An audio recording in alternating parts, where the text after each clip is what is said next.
Imagine this. You're in your kitchen late at night looking for something to eat. You open the fridge and grab a carton of milk. You pour a little into a glass. It looks normal. It smells fine. Then you notice the date on the side, expired, and suddenly the situation feels completely different.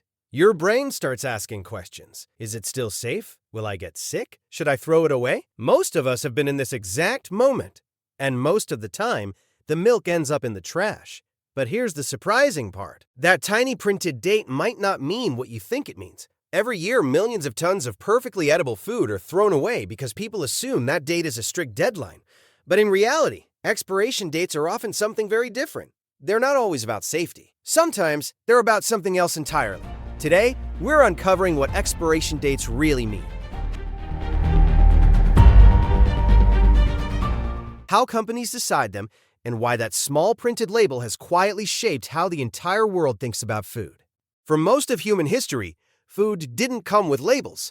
There were no printed dates on bread, milk, or meat. People relied on something much simpler, their senses. If food smelled bad, you didn't eat it. If it looked spoiled, you threw it away. Experience was the guide. But during the early 20th century, something changed. Food stopped being local. Instead of buying from nearby farms, people began buying products that traveled hundreds, sometimes thousands, of miles before reaching store shelves. Milk was transported across cities. Canned goods sat in warehouses for months. Frozen food began appearing in supermarkets. Suddenly, consumers were buying food from companies they had never met and places they had never seen. Trust became a problem. And that's when expiration dates started to appear. But the original goal wasn't what most people assume today. They weren't designed as a precise warning for when food suddenly becomes dangerous. Instead, they were created as quality guarantees, a promise from the manufacturer that the product would still taste, smell, and look its best until a certain point. That distinction, quality versus safety, is where most confusion begins. When people talk about expiration dates, they usually imagine a single type of label. But in reality, there are several different kinds of dates, and they don't all mean the same thing. One of the most common is best before. It simply tells you when the product is expected to be at its peak quality. After that point, the flavor, texture, or freshness may slowly decline, but the food is often still perfectly safe to eat. Another label you might see is sell by. This one is mainly for stores. It tells retailers how long a product should stay on the shelf before being replaced with a fresher batch, but it was never intended as a strict rule for consumers. Then there is use by. This is the label that actually relates to safety. It's usually placed on highly perishable foods like fresh meat, seafood, or certain dairy products where bacteria can grow quickly if the product is stored too long. So when people say a food is expired, they're often mixing together labels that mean very different things. And that misunderstanding has a huge impact on how much food gets thrown away.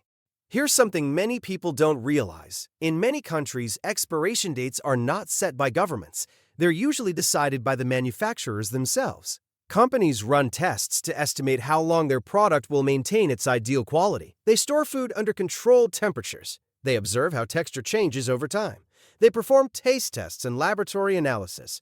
Based on those results, they choose a date that guarantees the product still meets their standards. But there's another factor involved: legal risk. Food companies want to avoid complaints, refunds, or lawsuits, so they often choose dates that are intentionally conservative. In other words, the printed date is usually earlier than the moment when food actually becomes unsafe. For shelf-stable foods like canned goods, pasta, rice, or dried products, the difference can be surprisingly large. Some unopened canned foods can remain safe for years beyond the printed date, as long as the container stays sealed and undamaged. Of course, this doesn't mean expiration dates should be ignored.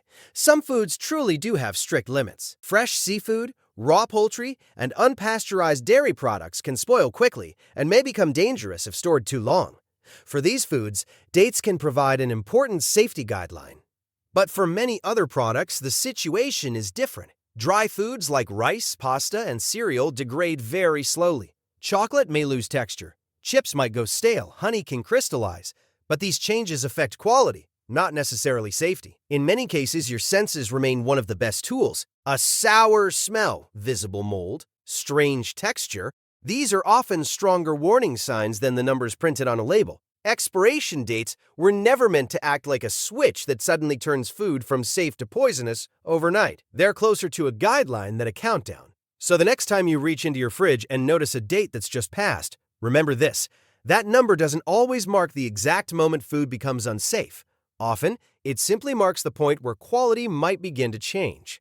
Understanding the difference can help reduce food waste, save money, and make smarter decisions in the kitchen. Because sometimes the smallest labels carry the biggest misunderstandings. If you enjoyed learning about this everyday mystery, consider liking the video and sharing it with someone who always throws food away the moment the date passes.